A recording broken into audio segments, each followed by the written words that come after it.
Kalau kamu hidup dari pendapatan harian di bawah Rp100.000, kemungkinan besar kamu bukan orang yang duduk santai menunggu keajaiban.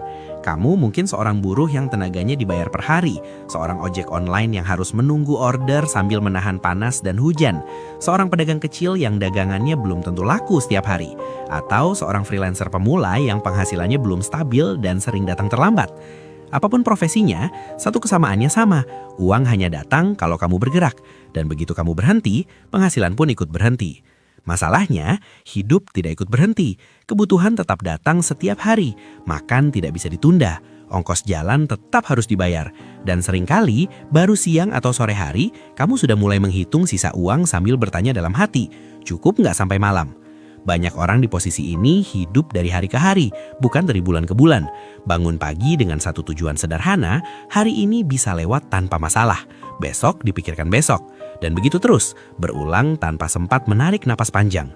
Tidak adanya tabungan bukan karena kamu tidak mau menabung, tapi karena setiap hari uang yang kamu pegang terasa seperti uang terakhir. Selalu ada rasa takut kalau disisihkan, nanti kurang. Selalu ada rasa cemas kalau uang tidak dihabiskan untuk kebutuhan hari ini, besok malah lebih sulit. Akhirnya, hidup berjalan tanpa pegangan, tanpa cadangan, tanpa ruang untuk salah.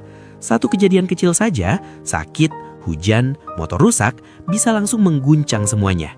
Dan yang sering tidak terlihat adalah beban mentalnya. Rasa bersalah karena merasa belum bisa memberi yang terbaik. Rasa minder ketika melihat orang lain terlihat lebih mapan. Rasa capek yang bukan hanya di badan tapi di pikiran. Capek menjelaskan kondisi ke orang lain. Capek berpura-pura baik-baik saja. Capek menahan diri dari hal-hal kecil yang sebenarnya manusiawi. Hanya karena uang tidak pernah benar-benar cukup. Tapi dengarkan ini baik-baik. Masalahnya bukan kamu malas. Masalahnya bukan karena kamu tidak bekerja keras. Banyak dari kamu justru bekerja lebih keras daripada orang-orang yang penghasilannya lebih besar. Masalahnya adalah sistem hidup kamu tidak disesuaikan dengan pendapatan kecil. Kamu dipaksa hidup dengan standar yang sama, harga yang sama, tekanan yang sama. Padahal kemampuan keuangan kamu jauh berbeda. Pendapatan kecil menuntut cara hidup yang berbeda, cara berpikir yang berbeda, cara mengatur uang yang jauh lebih sadar dan disiplin. Dan sayangnya, hal ini jarang sekali diajarkan. Kebanyakan orang hanya disuruh kuat, disuruh sabar, tanpa pernah diajarkan bagaimana caranya mengatur hidup agar tidak terus-menerus kelelahan secara mental.